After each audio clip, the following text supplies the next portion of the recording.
For me, fortunately, I did have parents that are very diverse conscious. So I went to a lot of Afrocentric schools and diverse schools, but I always remember them telling me I had to do certain stuff simply because of the color of my skin. For interviews, you have to wear your hair back or you have to wear it straight.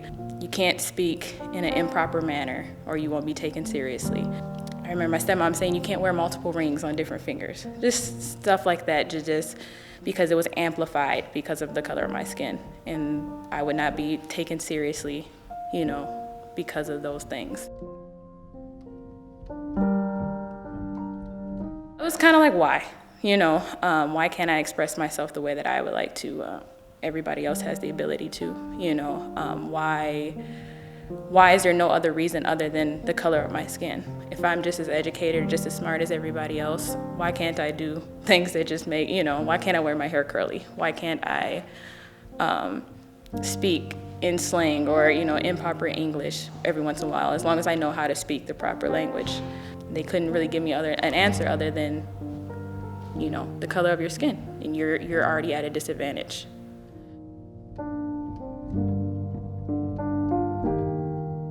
I honestly didn't feel, I don't want to say racial disparities until I got into the working field. That's when I noticed it, because most of my schools, like I said, were either Afrocentric or extremely diverse. So I seen every race, every shade of brown. But then going into the workforce and noticing, I'm the only, if not the only person of color here, I'm the only Black person here. In pretty much all of my work jobs. So that's when I started to notice it a lot more.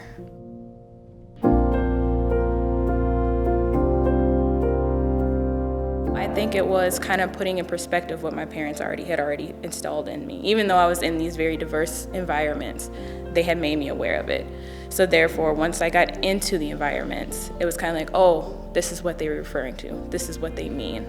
This is what they were trying to prepare me for, I think them preaching that to me for so long really took a lot of that shock factor away once I actually entered into that world. I remember seeing my grandmother's birth certificate, and on race it said Negro. And remember seeing it in history books and stuff like that, but seeing it right in front of me and seeing that this is something that was so close, that my own grandparents had to go through. Hearing their experiences and hearing how they had to move, because they weren't originally from Minnesota, but had to move to Minnesota for better opportunities. In the neighborhood that they were at, they lived in South Minneapolis. And during that time, they couldn't cross into North Minneapolis because North Minneapolis was extremely racist. And so my mother would tell me that there'd be times that people, if they got too close to the border, they would get racial slurs yelled at them, chased, rocks thrown at them, if they just got too close to that border.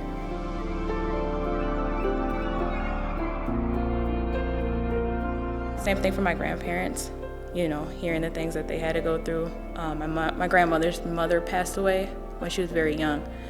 And during that time, her father had to go to different states to find work. And they had to contact him because they said because she's now considered an orphan, he would have to hurry up and come get her, or they were going to put her as a servant to a white family. So he had to, and I just imagine thinking that as my, being a parent, hearing that and trying to race home to finding, back then when you didn't have cell phones, things like that.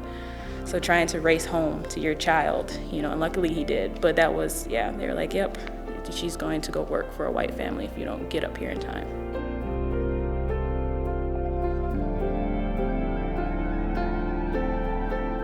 It was tough hearing that the things that they were going to weren't much different than what I was going through. And hearing that, my grandmother passed away at 92, hearing, from the time that she was born until I was born, there's still some of the exact same experiences. And now having my own children and having that, the same things that, still to this day that we're going through.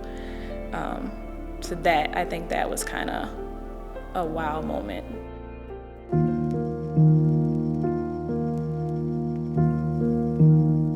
was probably the George Floyd case, and I think it can go both ways. Negative, obviously, because he was murdered, and I think that one, even though all of, the racial killings hit me personally, that one was really close because that was in a neighborhood that I partially grew up in. I personally know people that knew him personally. So it was just so close to home. And I think that was, that what kind of took me back more than, others.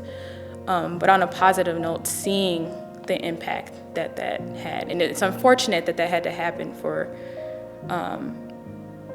progress and movement to, kind of restart. But, that was a positive moment in seeing, literally all 50 states protesting in some type of way, shape, or form, and other countries too.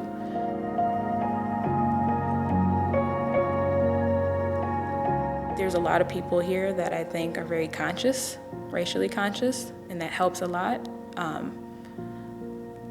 But there's still a lot of work to be done. I think that's what there's a lot of work to be done. I think that we're in the right direction, but there's work to be done. I think we're all like, well, yeah, it's a very white community workforce and we want to change that. But why? Why do you want to change that? You know what I mean? Why is this impactful? And when you do, just gaining more knowledge and trying to understand why you're trying to do this and what the benefits of that is, versus just doing it to say, hey, we have 50 black faces now, you know what I mean, or black and brown faces. Are you doing it just for that photo op, or are you doing it because you really care about the community and care about people of color and seeing their impact and their positivity and the benefit of having them in your workforce?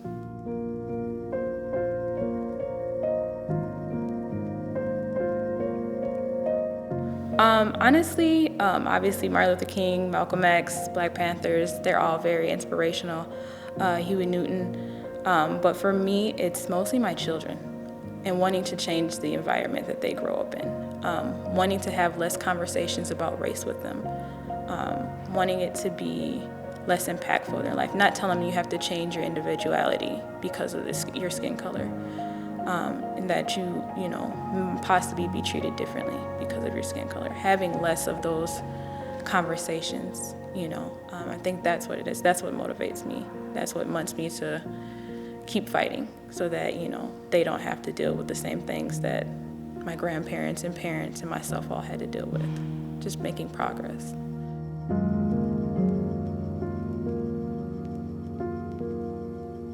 Educate yourself. And make sure that it's in a, not just saying, oh, I know that there's some disadvantages, but truly understanding where those disadvantages come and why we're still dealing with them today. And like I said, in a good place, a moral place of trying to understand that there's a lot of changes that need to be made, and understand that you'll never understand what we'll go through, right? But you can educate yourself as much as possible and get as much knowledge of understanding that so that you can change that, impact that. Like I said, we make up less than 50% of the population. It takes more than just us.